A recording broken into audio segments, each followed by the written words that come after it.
नमस्कार, AP talk टाइममा स्वागत छ। म रूपा खड्का। नेपाल राष्ट्र ब्याङ्कले नेटवर्किङ व्यवसायमा लगानी नगर्न पुनः चेतावनी दिएको छ।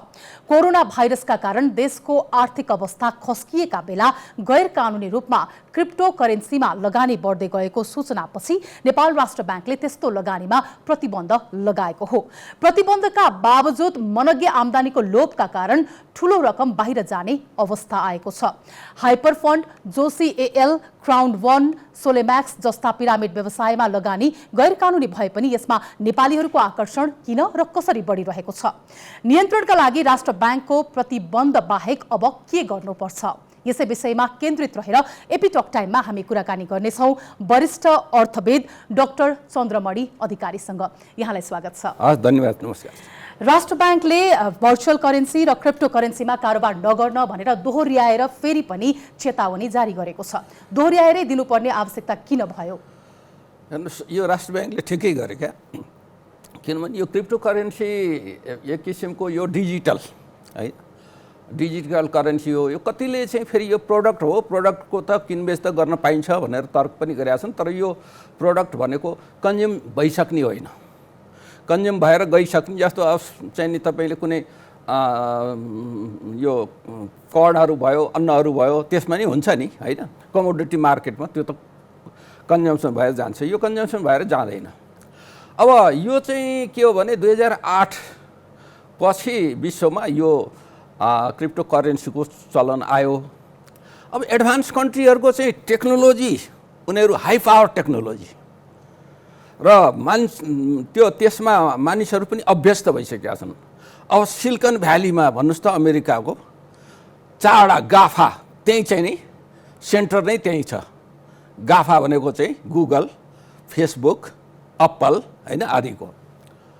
तर जुन डेभलपिङ कन्ट्रिजहरू छ त्यहाँ चाहिँ यसले चाहिँ के जोखिम सिर्जना गर्न सक्छ भन्दा, अब हाम्रो त झन् अहिले त यति हामी अप्ठ्यारो परिस्थिति ग्रे लाइनमा गएको छौँ नि, अप्ठ्यारोको हिसाबले अर्थतन्त्रलाई तपाईँले निहालेर हेर्नुभयो भने छ। यो अवस्थामा यस्तो किसिमले सरकारको, राज्यको नियन्त्रणभन्दा बाहिरको कारोबार गरेर यहाँ एउटा त यहाँको विदेशी मुद्रा बाहिर जाने सम्भावना भयो, स्वदेशी हाम्रो चाहिँ नि वैदेशिक करेन्सी बाहिर जान्छ। यो त किन्नु पऱ्यो नि त, सुरुमा त किन्नु बिटकोइन अथवा आफ्नर भनौँ अथवा चाहिँ नि के लिब्रा भनौँ, जे भनौँ, यसमा त 5,500 छन् यस्ता। बिटकोइन चाहिँ सबभन्दा बढी चलन चल्तीमा रहेको हो। त्यसमा त किन्नु त डलरै हालेर किन्नुपर्छ। यहाँले भने जस्तै अब राष्ट्रको ठूलो धन बाहिरिँदैछ होइन, यो बढिरहेको छ नि त। तर एकातर्फ राष्ट्र ब्याङ्कले दोहोर्याएर फेरि पनि चेतावनी दिइरहेको छ, प्रतिबन्ध गरिसकेको जस्तो अवस्था पनि छ।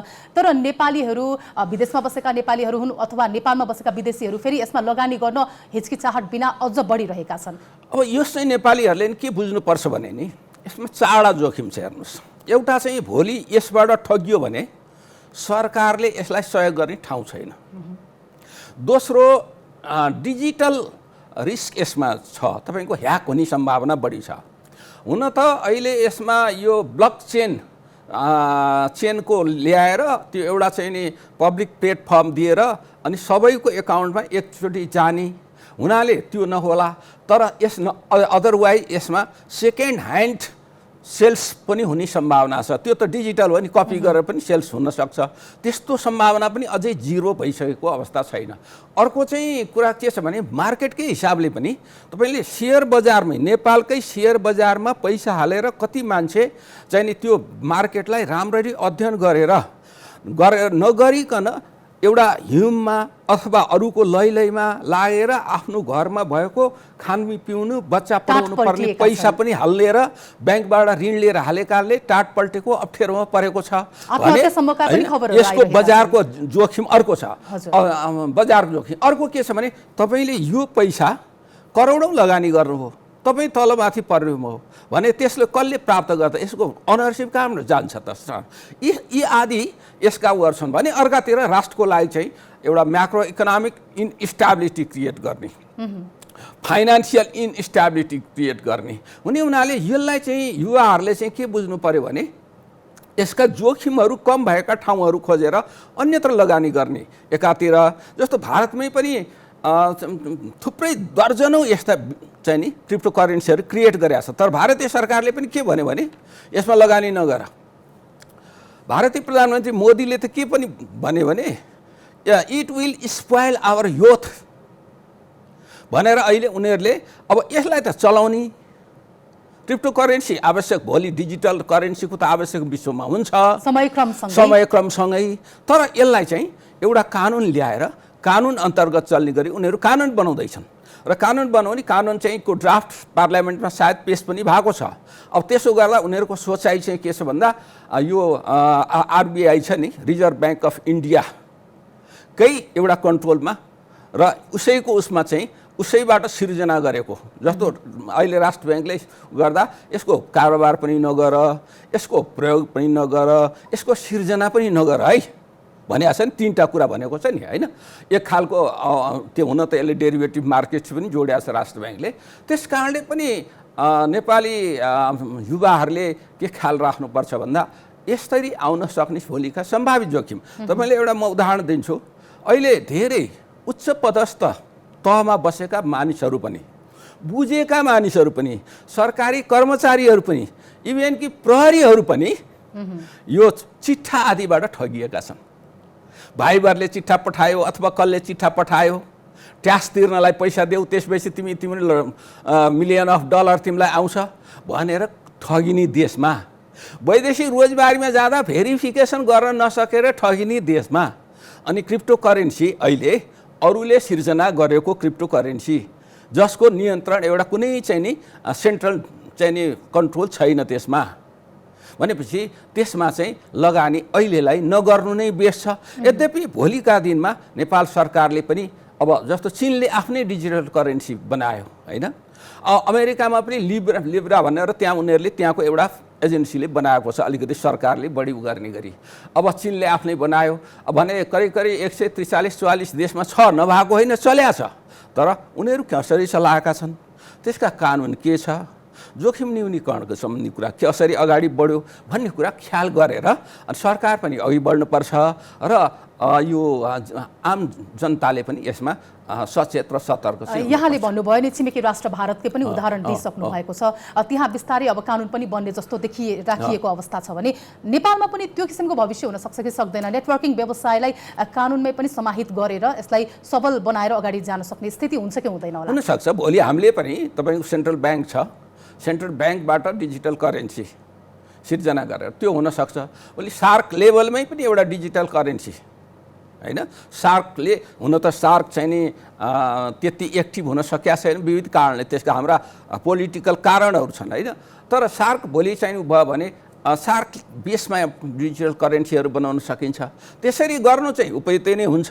अब सबै कुरा तपाईँको डिजिटल चल्या सन्दर्भमा भोलिको सन्दर्भमा यस्ता डिजिटल करेन्सीहरू, डिजिटल प्रोडक्ट्सहरू बनाउने सन्दर्भमा सबभन्दा पहिला त कानुन चाहियो, त्यसलाई नियमन गर्ने हेर्ने अप्ठ्यारो परेकोमा संस्थागत संरचना चाहियो, त्यसलाई कसैले ठगी गर्यो भने त्यसलाई चाहिँ न्याय दिने ठाउँ चाहियो, अन्तर्राष्ट्रिय उसमा गएर कहाँनिर हाम्रो त्यसको सम्बन्ध हुन्छ त्यो कुराहरू थाहा पाउनु पर्यो होइन।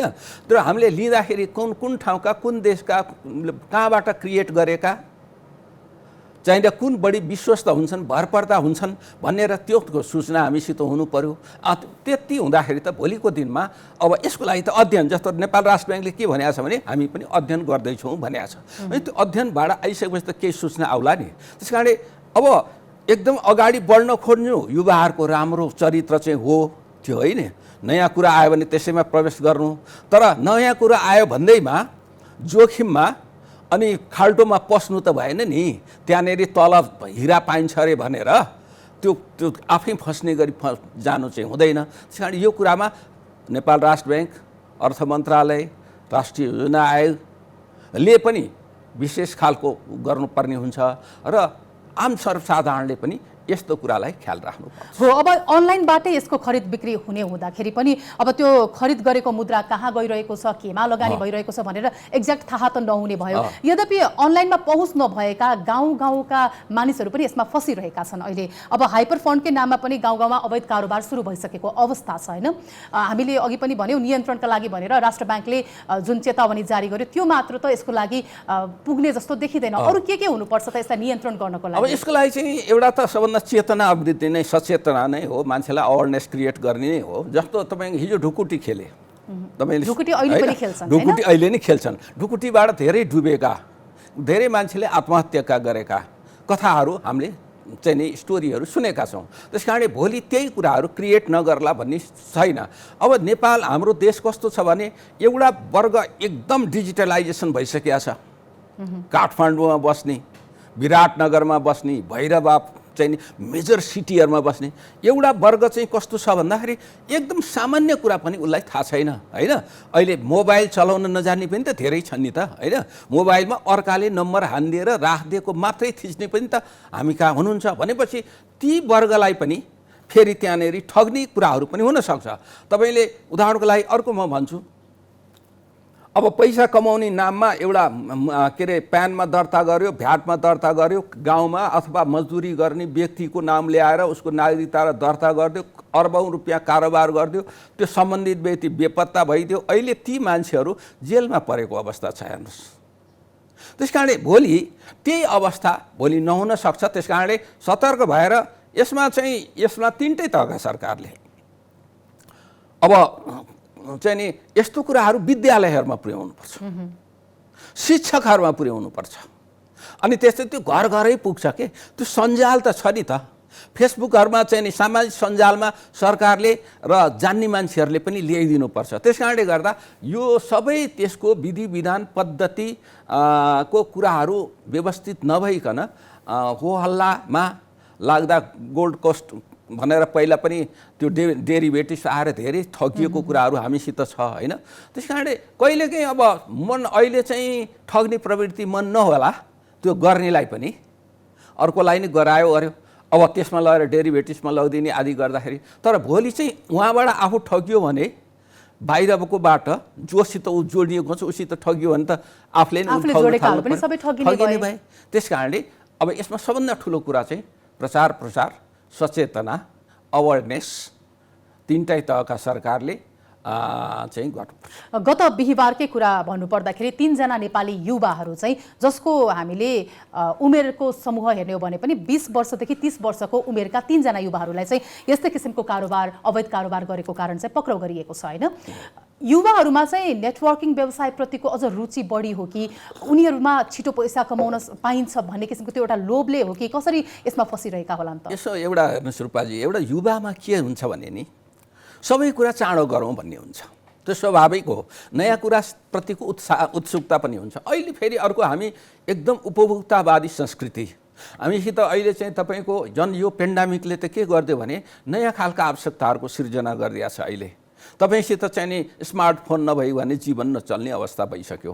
तपाईँको ल्यापटप चाहियो, स्मार्टफोन चाहियो होइन। अब डिजिटल सबै अनलाइन पढाउनु पर्ने आदि कुराले गर्दा मान्छेको आवश्यकता पनि थपिदिएको छ।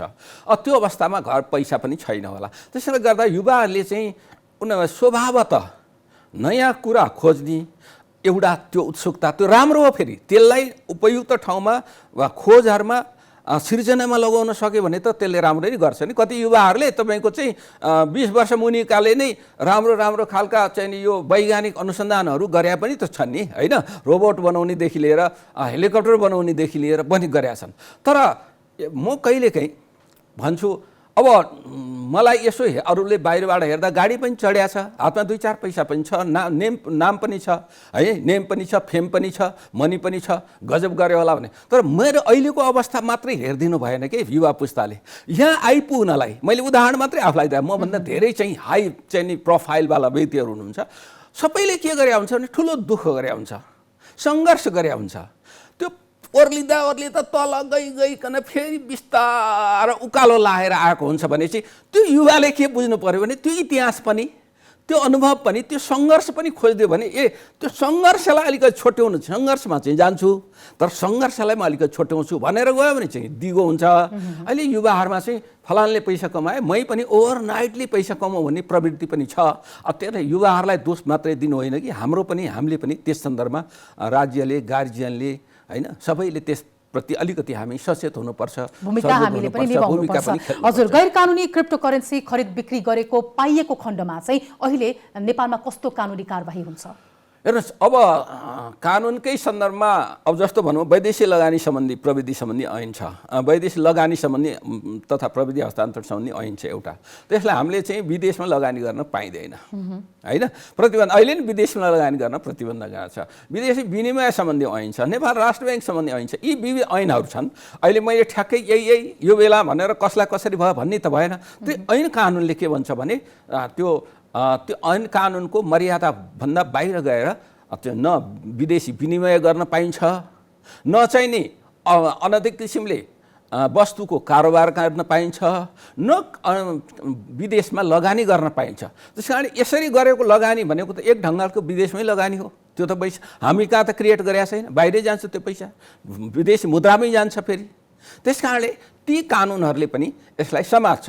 अब हामी कहाँ अहिले तपाईँलाई अर्थतन्त्र यहाँ मैले सुरुमा पनि भने, हेर्नुहोस् वैदेशिक मुद्राको सञ्चित घटेर भोलि हामीले औषधि किन्न नपाउने, औषधिको लागि कच्चा पदार्थ किन्न नपाउने, सेमिकन्डक्टरहरू किन्न नपाउने, तपाईँले चाहिँ खाद्य चाहिएको अत्यावश्यक वस्तु खरिद गर्न नपाइने, आयोजनाहरूको लागि चाहिने मेसिनरी खरिद गर्न नसक्ने, पेट्रोलियम पदार्थहरू चाहिने खरिद गर्न नसक्ने स्थितिमा हामी जान सक्ने सम्भावना भइसकेको छ। हामी एक ग्रे एरियामा पुगेको अवस्था छ। तपाईँको वैदेशिक चाहिने ऋणको सामा ब्याज बुझाउनलाई झन्झन हाम्रो वैदेशिक ऋण चाहिँ बढिराखेको छ। अब यो अवस्थामा हाम्रो चाहिँ विभिन्न यो पनि एउटा त छिद्र त भयो नि, यहाँबाट पनि वैदेशिक मुद्रा जाने, अनि त्यो वैदेशिक मुद्रा त्यहाँ प्रयोग गर्नको लागि बाहिर नै रेमिटेन्सबाट आएको पैसा पनि त्यहाँ त्यसरी प्रयोग गरे पनि हुनसक्छ। त्यो कुरा पनि ख्याल गर्नु पर्यो। मैले सरकारलाई पटक के भने वैदेशिक रेमिटेन्स पैसा घट्यो भनेर सरकार भन्छ, तथ्याङ्क देखाउँछ, तर सरकारसित के तथ्याङ्क छैन भने अहिले विदेशमा कुन देशमा कति मानिसहरू छन् नेपालीहरू नेटमा खुदमा गएकाको सङ्ख्या छ तर फर्केको एकिन सङ्ख्या छैन। अनि कसैले 44 लाख भनेको छ, कसैले 60 लाख भनेको छ, कसैले 32 लाख भनेको छ, कसैले करोड बाहिर छ भनेको छ। कति त कुन देशमा र कुन देशमा जाने 30 चाहिँ नि वैदेशिक रोजगारमा जानेहरूको हैसियत क्षमता सिपको आधारमा उनीहरूको मासिक आम्दानी कति हुन्छ औसतमा, र त्यो आधारमा हामी कहाँ विप्रेषण आउनुपर्ने कति हो त? अब आइराखेको अहिले कति हो कि घटियो कि बढी हो भनेर तपाईँको चाहिँ सरकारले भन्न सकेका छैन। घट्यो मात्रै भनेको छ, बढ्यो मात्रै भनेको छ आएको तथ्याङ्कमा। त्यो चाहिँ नि एक ढङ्गले के अरे अन्धोपन भएकाले हात्ती छाम्या जस्तो चाहिँ सरकारको यस्तो हिसाबले बस्नु हुँदैन। यो कुरा फेरि यो क्रिप्टो करेन्सी जस्ता विषयहरूमा नयाँ जति प्रविधिहरू नयाँ आउँछ त्यहाँ विषयवस्तु पनि नयाँ थपिन्छन्, त्यहाँ चाहिँ नि चुनौती पनि थपिन्छ, सम्भावना पनि थपिन्छ। गौण अध्ययनको कमी देखाउँछ एकदम। हामी कहाँ चाहिँ तपाईँको अध्ययन गर्ने चलन छैन। क्रिप्टो करेन्सीलाई बल्ल हामी अध्ययन गर्न थाल्यौँ। योभन्दा 2 वर्ष 3 वर्ष अगाडि नै अध्ययन गरिसक्नु पर्ने थियो होइन। त्यो अब अरूले गरेर अब चीनले चाहिँ नि आफ्नो करेन्सी डेभलपै गरिसक्यो, प्रयोगमै ल्याइसक्यो। भारत अगाडि बढिसकेको छ भनेपछि हामी किन पछि पढेका त? हामी त्यो ओभरसाइट। यो सबै कुरालाई देशको अर्थतन्त्रले पनि त प्रभाव पार्छ नि त होइन? देशको अवस्थामा छ भनेर पनि देशको अर्थतन्त्रले प्रभाव पार्छ, सामाजिक विश्वले प्रभाव पार्छ, त्यसमा आर्थिक सामाजिक चेतना कहाँ पुगेको छ भन्ने कुराले स्वभावतः यहाँले भन्नुभयो जस्तो प्रभाव त पार्छ नै। अब यो बताइदिनुहोस्, अहिले हामी कोरोना कहरको फेरि पनि सेमी लकडाउन जस्तो अवस्थामा रहेका छौँ नि त। देशको अर्थतन्त्र धराशायी बनेको अहिले होइन, धेरै अगाडिदेखि हो। कोभिडको यो सङ्क्रमण झन्डै 2-2.5 वर्ष अगाडिदेखि नै छ। अब यसमा सुधारको लागि चाहिँ अहिले गर्नुपर्ने कामहरू के छ? तपाईँले ठिक कुरा गर्नुभयो। अहिलेको अर्थतन्त्रमा जुन सूचकहरू देखिएका छन्, सूचकहरू ओह्रालो लागेका छन्, चुनौतीहरू देखिएका छन्, त्यो अहिले एउटा कारण मात्रै होइन, अहिलेको सरकारले मात्रै पनि होइन, हिजो 1 वर्ष अगाडि भएको सरकारले पनि मात्रै होइन। संघीयताको कार्यान्वयन जुन बेला हामीले सुरु गऱ्यौँ त्यो जुन तरिकाले गर्नुपर्ने थियो जुन तीव्रताका साथ यसलाई अगाडि बढाउनु थियो, जुन पूर्व तयारी गर्नुपर्ने थियो, त्यो नगरेको हुनाले हाम्रो ग्रोथ रेट 2076 साल माघदेखि कोभिड चाहिँ विश्वमा देखियो हो। भनेको 2019 को डिसेम्बरमा कोभिड आयो, चैतमा हामीले लकडाउन गऱ्यौँ। भनेपछि त्योभन्दा अगाडि नै सरकारले 8% को ग्रोथ गर्छु भनेको थियो, हाम्रो ग्रोथ चाहिँ नि हुँदैन भनेर हामी सबैले भन्न थालिसकेका थियौँ र अन्तर्राष्ट्रिय वित्त संस्थाहरूले भन्न थालिसकेका थिए तिम्रो ग्रोथ 6% हो। पूर्व तयारीमा त हामी चुकिसकेकै छौँ, अब हामीले गर्नुपर्ने के छ त? अब एउटा त्यो कारण भयो, पुरानो कारण। दोस्रो, हाम्रो कार्यशैली उही पुरानै रहेको। तेस्रो, कोभिडका दुईटा अगाडिका लहर। तेस्रो अनि अहिलेको लहर समेतले गर्दा अर्थतन्त्र हाम्रो चाहिँ नि अलिकति ग्रे एरिया पुगेको छ। अब यसलाई सुधार गर्नको लागि चाहिँ मूल कुरा के हो भने हामीले चाहिँ अलिक सतर्क भएर दुईटा पक्षमा, एउटा मितव्ययिताको दृष्टिकोणले, मितव्ययिता भनेको दुईटा, एउटा सरकारको भएको ढुकुटीको खर्चमा भएको पैसालाई तपाईले के गर्नु पर्यो भन्दा मितव्ययी ढङ्गले खर्च गर्नु पर्यो। खर्च गरे चाहिँ उत्पादनशील क्षेत्रमा गर्नु पर्यो र अपरेटिङ कस्टहरू घटाउनु पर्यो। तपाईले चाहिँ नि केन्द्रदेखि प्रदेश तह, स्थानीय तहसम्म अपरेटिङ कस्ट बढ्या छ नि, हैन? मन्त्रालयको सङ्ख्या, सल्लाहकारको सङ्ख्या, आयोगहरूको सङ्ख्या विशाल बनाएका छौँ। संविधानले पनि त्यो धेरै बनाइदिएको छ। अनि त्यसपछि उसले एउटा मितव्ययिता। अब अर्को मितव्ययिता भनेको वैदेशिक मुद्राको खर्च गर्ने पाटोमा मितव्ययिता। एउटा नभई नहुने कुरामा मात्रै वैदेशिक मुद्राको खर्च गर्ने, कस्मेटिक जस्ता कुराहरू किन चाहियो, हैन? अहिले अब वित्तीय संस्था ब्याङ्कहरूमा चाहिँ तरलता अभाव पनि चुलिँदै गइरहेको छ, हैन? अब यसलाई हेर्नु भने त ब्याङ्कहरूले संयमित भएर कर्जा प्रवाह गर्नुपर्ने पनि स्थिति छ। यसको अब सिधा असर भनेको सर्वसाधारणसम्म पर्छ। स्वाभाविक हो सर। तपाईँको चाहिँ त्यसको असर के हुन्छ भने ब्याज दरमा पर्छ। ब्याज दर उच्च हुन्छ। एक त पाउँदैन, नपाएपछि तपाईँले नयाँ काम गर्नै पाइएन, उत्पादन नै भएन। अब पाइयो भने पनि उच्च ब्याज दरमा पाइयो। उच्च ब्याज दरमा पाएपछि तपाईँको जीवनस्तर पनि महँगो हुन्छ। सरकारको अनुसार 7.11 मूल्य वृद्धि भयो भन्छ। त्यो मूल्य वृद्धि त सरकारले देखाएको, तथ्याङ्कले देखाएको, हाम्रो गणना पद्धति आदिले कतिपय कुरा त्यहाँ समेटेको छैन। त्यसकारण त्यो मूल्य वृद्धि करिब 10% पुगिसकेको छ। हेर्नुहोस्, अब अर्को कुरा चाहिँ के हो भने जस्तो सरकारको ढुकुटीमा पैसा राख्नु भएन, सरकारले खर्च चाँडो गर्नु पर्यो। उत्पादनशील चाहिँ पुँजीगत खर्च चाँडोभन्दा चाँडो बढाउनु पर्यो, तर गुणस्तरीय ढङ्गले। खर्चको नाममा खर्च होइन कि त्यसबाट चाहिँ नि भ्यालु सिर्जना हुने किसिम। त्यसले गर्दा ब्याङ्क बाहिर आउँछ। अर्को चाहिँ अघि मैले भने वैदेशिक मुद्रा खर्च गर्नेमा कन्जुसाइ गरौँ, मितव्ययिता गरौँ भने अब ल्याउने कुरामा पनि वैदेशिक लगानी किन आइराखेको छैन? वैदेशिक ल्याउनेपट्टि लाग्नु पर्यो। विप्रेषण किन आइराखेको छैन? विप्रेषणमा तपाईँको हुन्डीबाट धेरै आयो होला भन्ने अनुमान गरौँ एकछिनलाई। भने हुन्डीबाट पठाउँदा त्यो विदेशमा $1 बराबर 120 दिया रहेछ भनौँ, सरकारले 122 देऊ न, आइहाल्छ नि त्यताबाट। हस्, कार्यक्रमको अवधि सकिएको छ। हामी फेरि पनि अर्को कार्यक्रममा यहाँसँग कुराकानी गर्ने नै छौँ। यो समय र संवादको लागि यहाँलाई धन्यवाद। हस्, धन्यवाद। मेरो प्राविधिकलाई, यहाँलाई र सम्पूर्ण दर्शकलाई मेरो हार्दिक नमस्कार। हजुर, नेटवर्किङ व्यवसाय, राष्ट्र ब्याङ्कको निर्देशिका, तरलता सङ्कट आदि विषयमा हामीले वरिष्ठ अर्थविद डाक्टर चन्द्रमणि अधिकारीसँगको कुराकानी यति नै। AP1 यहाँहरू हेर्दै गर्नुहोला। नमस्कार।